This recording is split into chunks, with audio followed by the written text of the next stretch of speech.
Hel- Hello, my friends. Today I am going to read Puppy's Beach Adventure. Now, if you are obsessed with puppies, like we all are, then I'm pretty sure you will like this puppy story. You can watch this before bedtime, going to sleep, so you'll have sweet puppy dreams.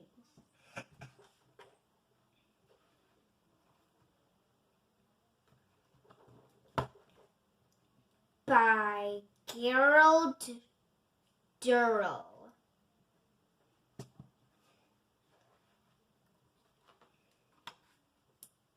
Puppy goes to the seaside. My name is Puppy, and I live with Nick and Susan.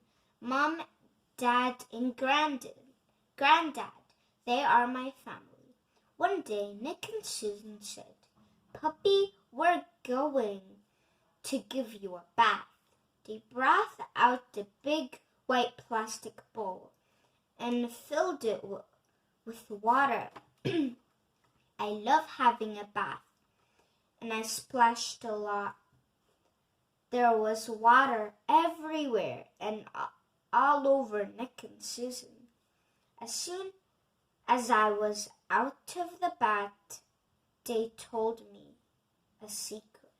"We are going to the seaside, Puppy, and we're taking you with us."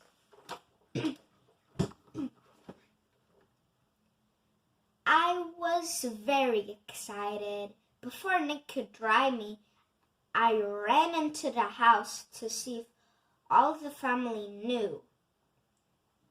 Only Granddad was there, reading the paper. I rushed up to him and shook myself. "So you've heard the news, Puppy," said Granddad. "Now if you can dry my glasses, I'll be ready." So he did know. I wondered if the sea was as wet as when I had a bath. Did it taste of soap like my bath water? Nick came up and dried me. He was excited too.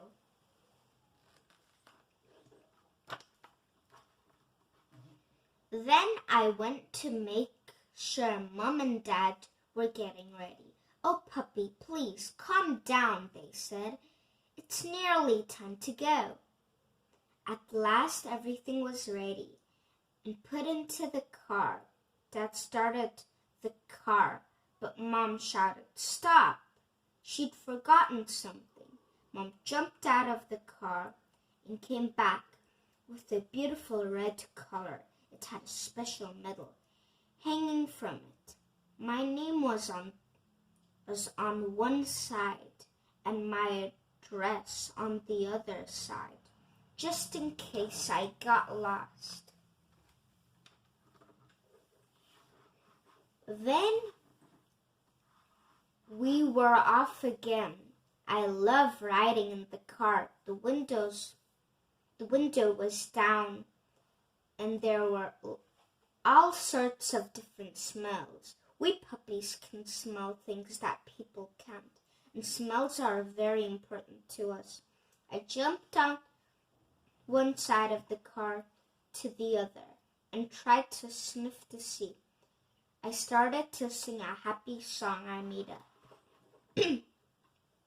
"I'm a very happy puppy and I'm going to the sea.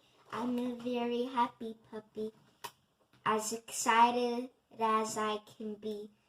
Yes, I'm a happy puppy who is going to the sea. At the thought of this adventure, I'm excited as can be."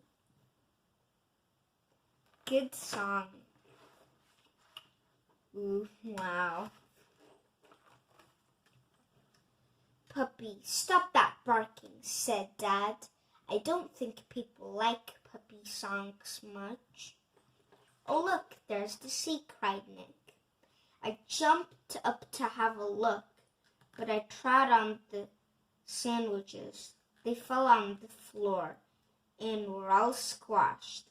"Oh, Puppy," Nick giggled. "Look what you've done." "Don't worry," said Susan. "We can give them to the seagulls." "Do seagulls like sandwiches?" I wondered.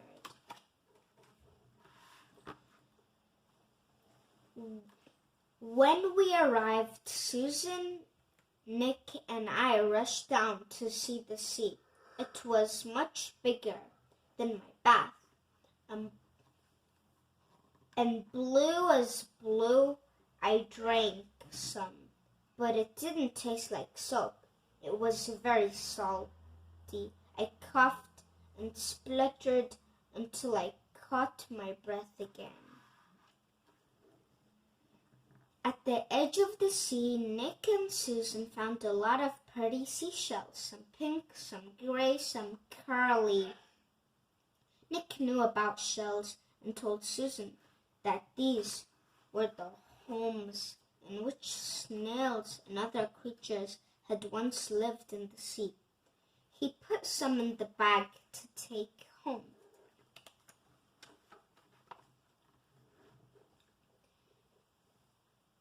The seaweed was the brown kind with big bubbles in it. Nick and Susan squeezed the bubbles, and they went pop like a crock. Then I bit them, and we all made lots of popping noises. "Listen, there's the ice cream van," said Nick. They ran up to the beach, but they'd forgotten the sandwiches and me. Then a very large gray and white bird with a yellow beak landed near me. "Is that my dinner in the bag?" he asked. Are you Seagull?" I said. "Yes. And when I see people with paper bags like that, I know they have food for me." "Well, help yourself. Nobody else wants them because they're squashed." "I don't mind," said Seagull. "I think they're delicious, but I must go and get my wife to share them." He flew off in the air with flaps of his great wings.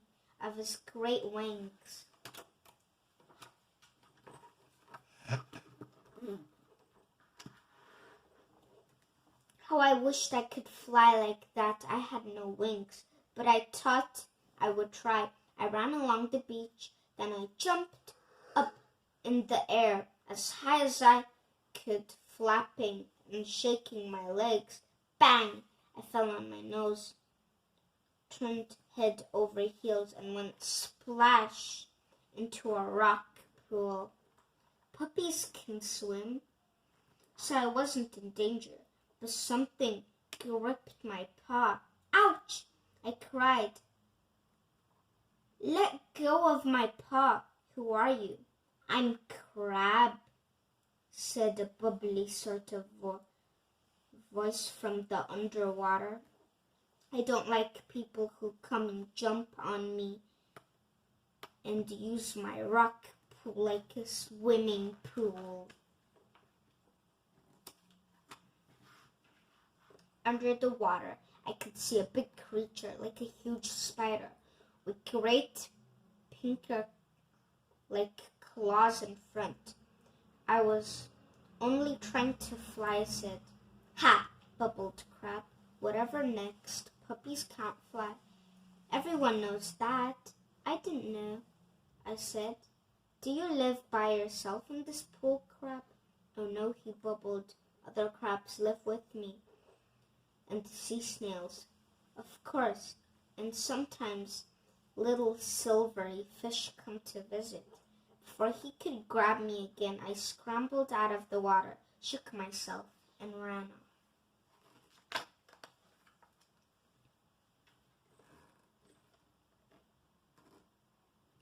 I ran along the beach, barking at the waves, which were coming towards me with lots of froth. Then I chased them out to sea. To whoosh, a great big wave picked me up, turned me head over heels. And there I was again in one of the rock pools. A little terrier puppy was in the pool too, swimming around because it couldn't get out. I scrambled up the rocks and bent down to look over the edge. Quick as a flash, the terrier caught hold of my middle with his teeth. The rocks were slippery, and I didn't want to fall back into the rock pool. The terrier held on. So slowly and carefully, I backed up the rocks, pulling him with me. Just as we got to the top of safety, Nick and Susan came running. The poor terrier puppy sat fainting for breath, and I was fainting too. Then it nuzzled up to me and said, "Thank you, puppy," and scrambled off.